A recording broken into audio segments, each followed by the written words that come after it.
இப்போ நான் சொல்ல போறத கவனமா கேளுங்க. நிறைய பேருக்கு கண்டென்ட் கிரியேஷன்ல இன்ட்ரெஸ்ட் இருக்கும். ஆனா அவங்க வந்து எல்லாத்துலயும் பர்ஃபெக்ஷன் பார்ப்பாங்க.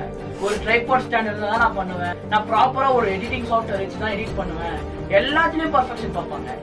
லைட்டிங் பர்ஃபெக்டா இருந்தா தான் வீடியோ எடுப்பேன், ஒரு ட்ரைபாட் ஸ்டாண்ட் இருந்தா தான் நான் வீடியோ எடுப்பேன், இல்லன்னா எனக்கு வந்து ஒரு கேமரா இருந்தா பர்ஃபெக்டா வீடியோ எடுப்பேன், மைக் இருந்தா தான் நான் வீடியோ எடுப்பேன்.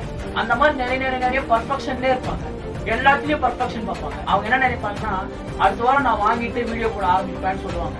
ஆனா அவங்க வாங்குறதுக்கே அது 1 மாசம் ஆயிடும். வாங்கி எல்லாம் வச்சுட்டு வீடியோ எடுக்க மாட்டாங்க. எல்லாம் வேஸ்டா தான் போகும். இப்போ என்னையே ஒரு எக்ஸாம்பிளா வச்சு சொல்றேன், கேளுங்க. இதுதான் நான் யூஸ் பண்ற போன். இதுலதான் நான் டெய்லியும் வீடியோ எடுக்கிறேன். இந்த ஸ்டாண்ட் வந்து நானா பண்ணது. கீழே இருக்கிற அந்த ட்ரைபாட் வந்து பழைய கேமரால இருந்து எடுத்து அந்த வாட்சோட பாக்ஸை ஃபிக்ஸ் பண்ணி நானே ரெடி பண்ணது. அதுல இந்த மாதிரி வச்சுதான் வீடியோ எடுக்கிறேன்.